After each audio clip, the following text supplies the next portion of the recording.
नमस्कार, बहुत स्वागत आपका हिंदी खबर में। मैं हूं आपके साथ सुनील सिंह तोर। ऑपरेशन सिंदूर के बाद से पाकिस्तान के आतंकी चेहरे को पूरी तरह से भारत ने बेनकाब कर दिया है। साथ ही पाकिस्तान को बार बार यह संदेश भी दिया जा रहा है कि भारत का यह ऑपरेशन अभी खत्म नहीं हुआ है, जिससे आतंकिस्तान में खलबली मची हुई है। और इस बीच रक्षा मंत्री राजनाथ सिंह ने पीओके को लेकर एक ऐसा बयान दिया है जिसके बाद से मुल्ला मुनीर और शहबाज शरीफ बेचैन हो गए हैं और पाकिस्तान को भी इस बात का यकीन हो गया है कि भारत अब पीओके लेकर ही रहेगा। ऑपरेशन सिंदूर से पाकिस्तान का झूठा गुरूर चूर चूर करने के बाद भारत अब किस तरह से मिशन पीओके की वापसी पर जुट गया है, हिंदी खबर की ये स्पेशल रिपोर्ट देखिए।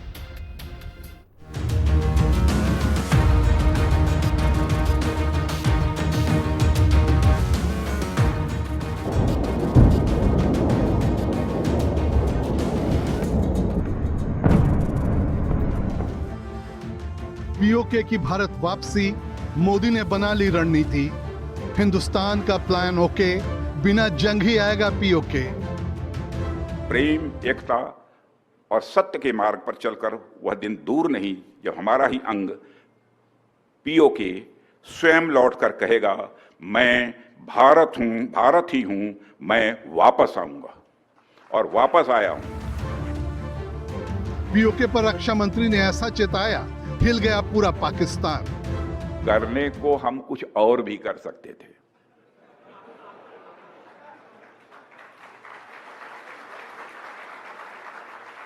परंतु शक्ति के साथ संयम भी चाहिए। शक्ति और संयम, इन दोनों का समन्वय का हमने दुनिया के सामने एक शानदार उदाहरण पेश किया। राजनाथ सिंह का पीओके प्रण, शहबाज मुनीर बेचैन। पाकिस्तान के साथ अपने एंगेजमेंट और स्कोप ऑफ डायलॉग को रिकैलिब्रेट किया है। अब जब भी बात होगी, केवल आतंकवाद पर बात होगी, पीओके पर बात होगी और किसी दूसरे मुद्दे पर पाकिस्तान के साथ बात नहीं होगी। पहलगाम आतंकी हमले के बाद भारत ने जिस तरह से ऑपरेशन सिंदूर के जरिए पाकिस्तान प्रायोजित आतंकवाद पर प्रहार किया है और पूरी दुनिया में पाकिस्तान के आतंकी चेहरे को बेनकाब करने में जुटा है, उससे मुल्ला मुनीर और शहबाज की हालत खराब है। पाकिस्तान की टेंशन इस वजह से भी बढ़ी हुई है कि सीज फायर के बाद से भारत की ओर से लगातार ये कहा जा रहा है कि पाकिस्तान से बात अब सिर्फ आतंकियों को सौंपने और पीओके खाली कराने पर होगी। ऐसे में पहलगाम आतंकी हमले से ठीक 5 दिन पहले कश्मीर को जुगलर वेन बताने वाले पाकिस्तान के आर्मी चीफ आसिम मुनीर को अब इस बात का डर सताने लगा है कि भारत कहीं उससे पीओके भी न छीन ले। इस बीच रक्षा मंत्री राजनाथ सिंह ने एक बार फिर पीओके को लेकर बड़ा बयान दिया है। उन्होंने कहा है कि वो दिन दूर नहीं जब हमारा ही अंग पीओके स्वयं लौट कर कहेगा कि मैं भारत ही हूँ, मैं वापस आया हूँ। पाक ऑक्युपाइड कश्मीर के लोग वो हमारे अपने हैं, हमारे परिवार के हिस्सा हैं। हम प्रधानमंत्री के श्री नरेंद्र मोदी जी के एक भारत श्रेष्ठ भारत के संकल्प के लिए पूरी तरह से प्रतिबद्ध हैं और हमें यह पूर्ण विश्वास है कि हमारे वो भाई जो आज हमसे भौगोलिक और राजनीतिक रूप से अलग हैं, वो भी अपने स्वाभिमान, आत्मा की आवाज और स्वेच्छा से भारत की मुख्य धारा में कभी न कभी जरूर वापस लौटेंगे। मैं जानता हूं वहां के अधिकांश लोग भारत के साथ एक जुड़ाव महसूस करते हैं। बड़ी संख्या है जो भारत के साथ जुड़ाव महसूस करती है पीओके में। कुछ गिने चुने ही हैं जिन्हें भटकाया गया है, गुमराह किया गया है। पीओके यानी जम्मू कश्मीर का वो इलाका जिस पर पाकिस्तान ने धोखे से कब्जा कर लिया। सारी दुनिया पीओके की हकीकत जानती है। यहाँ की जनता अपने ही हक के लिए रोज सड़कों पर भटकती रहती है। जम्मू कश्मीर का हल निकालने के लिए मोदी सरकार ने अनुच्छेद 370 को हटाकर पहला बड़ा कदम रखा। फिर कश्मीर में विकास को बहाल कर दूसरा और चुनाव करवाकर तीसरा कदम पूरा कर लिया। अब बस जम्मू कश्मीर के समाधान का आखिरी चरण बाकी है, जिसमें पीओके को दोबारा भारत में मिलाना बाकी है। पीओके जम्मू कश्मीर का वो 78,000 किलोमीटर का इलाका है जिस पर पाकिस्तान ने धोखे से कब्जा कर लिया और पाकिस्तान इसे आजाद कश्मीर बताता है। लेकिन सच तो यह है, ये आजाद कश्मीर नहीं बल्कि पाकिस्तान अधिकृत कश्मीर है। इसे हम पीओके कहते हैं और सारी दुनिया पीओके की हकीकत जानती है। और पहलगाम आतंकी हमले के बाद से ही भारत पाकिस्तान से पाक अधिकृत कश्मीर यानी पीओके को तुरंत खाली करने की मांग कर रहा है। ऑपरेशन सिंदूर की सफलता के बाद प्रधानमंत्री नरेंद्र मोदी ने स्पष्ट लहजे में कहा कि अब बात सिर्फ पीओके और आतंकियों को सौंपने पर होगी। अगर पाकिस्तान से बात होगी तो टेररिज्म पर ही होगी। अगर पाकिस्तान से बात होगी तो पाक ऑक्युपाइड कश्मीर पीओके उस पर ही होगी।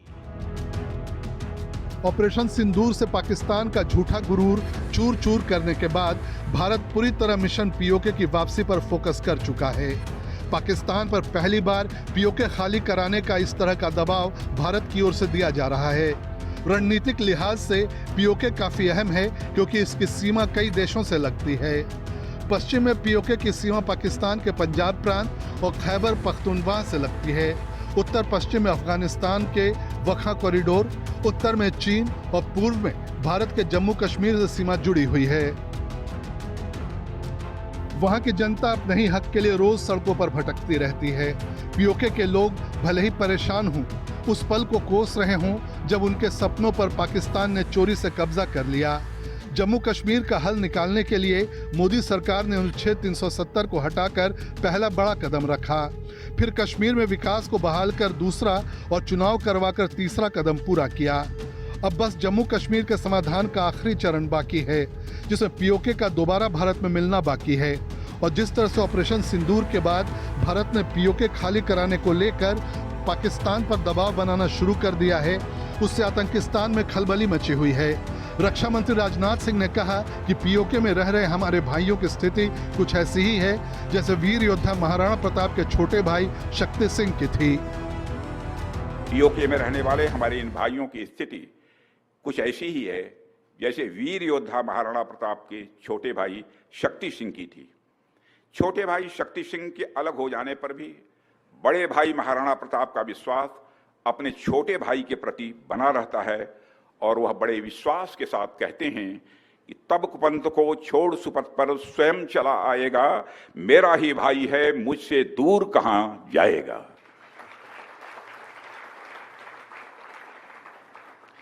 भारत हमेशा ही दिलों को जोड़ने की बात करता है और हमें विश्वास है कि प्रेम, एकता और सत्य के मार्ग पर चलकर वह दिन दूर नहीं जब हमारा ही अंग पीओके स्वयं लौटकर कहेगा, मैं भारत हूं, भारत ही हूं, मैं वापस आऊंगा।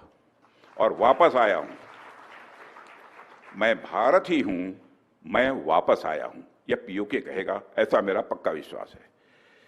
पीओके की भारत से एकजुटता इस देश की सांस्कृतिक, सामाजिक और आर्थिक समृद्धि पर निर्भर करती है। पाकिस्तान लंबे समय से भारत में उपद्रव फैलाने के लिए पाक अधिकृत कश्मीर यानी पीओके की जमीन को ट्रेनिंग कैंप चलाने के लिए आतंकवादियों को दे चुका है। लेकिन 7 मई को भारतीय सेना ने पीओके के कोटली और मुजफ्फराबाद स्थित आतंकी कैंपों पर स्ट्राइक चलाकर उसे खत्म कर दिया। कोटली के मरकज अब्बास में हरकत उल मुजाहिदीन का अड्डा था। मस्कार रहील शाहिद में बंदूक चलाने की ट्रेनिंग दी जाती थी, जबकि मुजफ्फराबाद के सवाई नाला कैंप में लश्कर तैयबा तो सैदना बिला मार्केज में जैश मोहम्मद का अड्डा था। इन आतंकी अड्डों से न केवल जम्मू कश्मीर बल्कि भारत के अंदर भी दहशत फैलाने के प्लान तैयार किए जाते थे।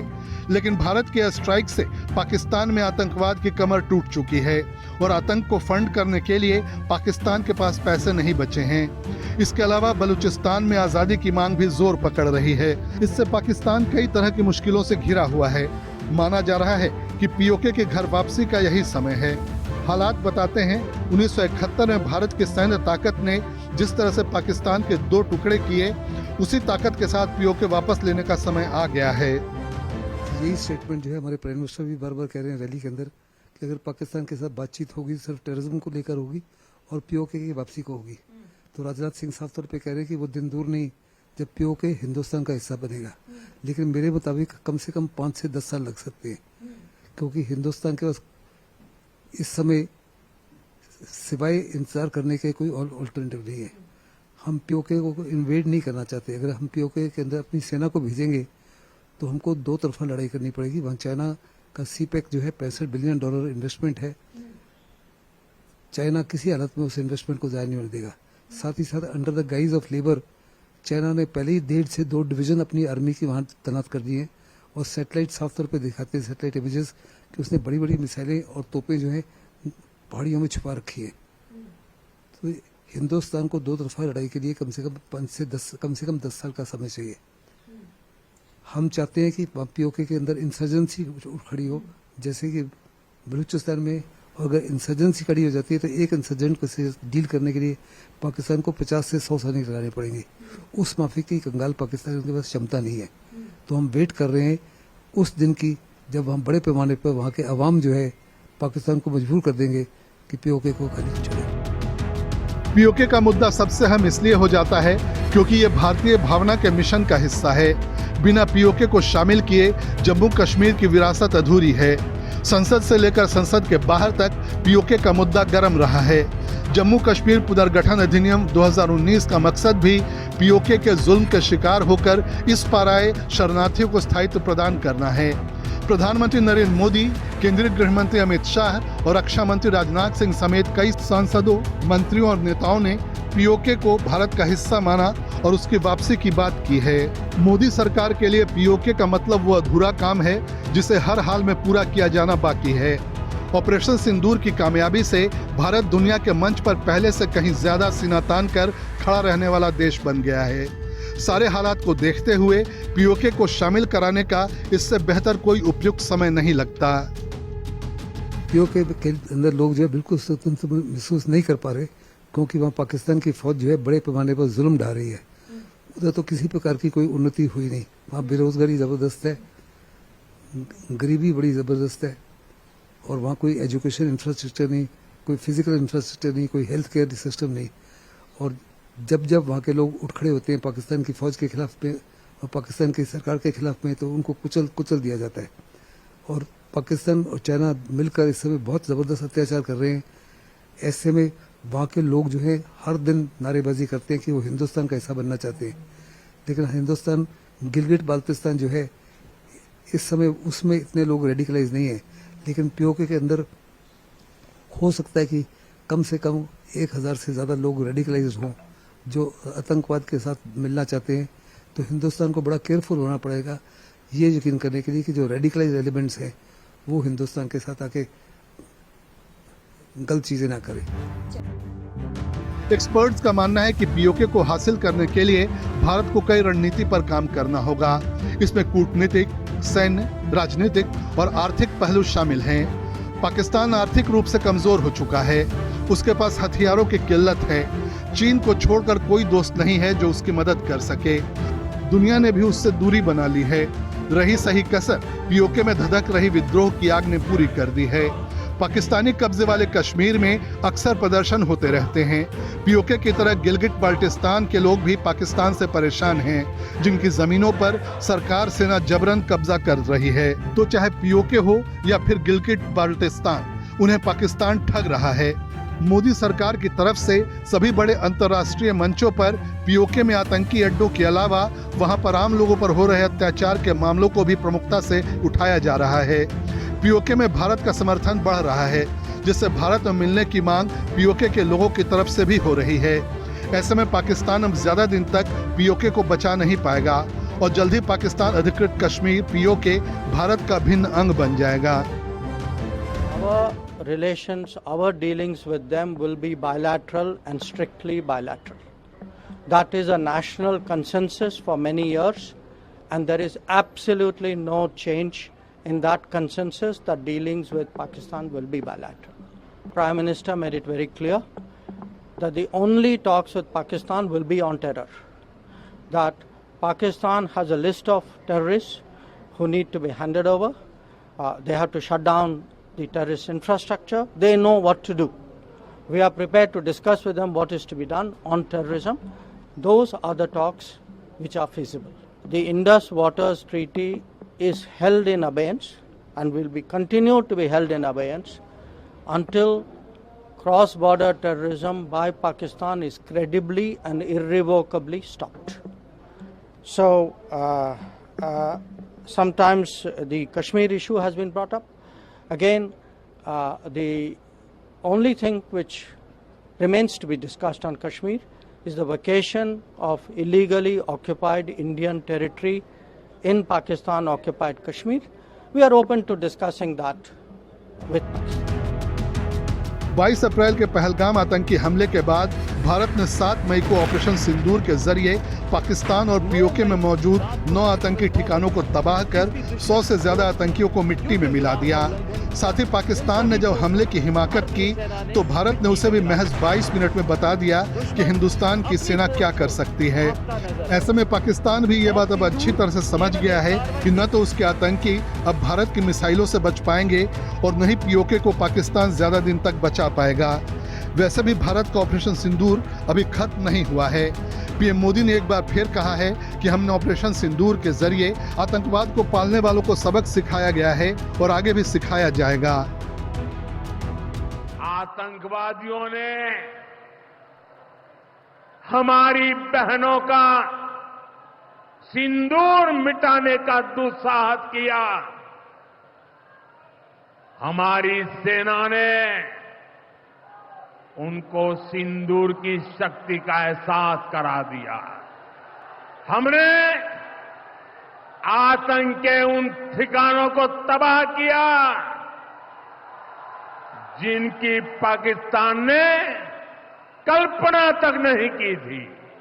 अब भारत ने दुनिया को बता दिया है, भारत अब आतंकी हमला हुआ, भारत पर आतंकी हमला हुआ तो दुश्मन को उसकी बड़ी कीमत चुकानी पड़ेगी। हम शक्ति को पूजने वाले लोग, हम महिषासुर मर्दिनी को पूजते हैं। बंगाल टाइगर की इस धरती से 140 करोड़ भारतीयों का ऐलान है। ऑपरेशन सिंदूर अभी खत्म नहीं हुआ है। भारत एक तरफ पाकिस्तान प्रायोजित आतंकवाद को जड़ से उखाड़ने के सबसे बड़े मिशन पर जुटा है तो दूसरी ओर भारत ने पीओके को लेकर भी अपनी लड़ाई तेज कर दी है, क्योंकि पीओके भारत के लिए सिर्फ एक जमीन का टुकड़ा नहीं बल्कि सुरक्षा, इतिहास और सम्मान का सवाल है। ये क्षेत्र भारत की भौगोलिक और भावनात्मक अखंडता से जुड़ा है। भारत इसे वापस लाने की किसी भी संभावना को छोड़ेगा नहीं, चाहे वो रणनीति से हो, कूटनीति से या जनता के मन से। पाकिस्तान चीन का दांव खेलकर किसी भी तरह से पीओके को बचाने की कोशिश कर रहा है, लेकिन जिस तरह से भारत ने ऑपरेशन सिंदूर के जरिए पाकिस्तान में मौजूद आतंकी ठिकानों को मिट्टी में मिला दिया, जिस तरह से भारत ने पाकिस्तान में घुसकर उसकी सैन्य तैयारियों की महज 23 मिनट में हवा निकाल कर रख दी, उसी तरह से भारत पीओके भी ले लेगा और पाकिस्तान, चीन देखते रह जाएंगे। हिंदी खबर की स्पेशल रिपोर्ट।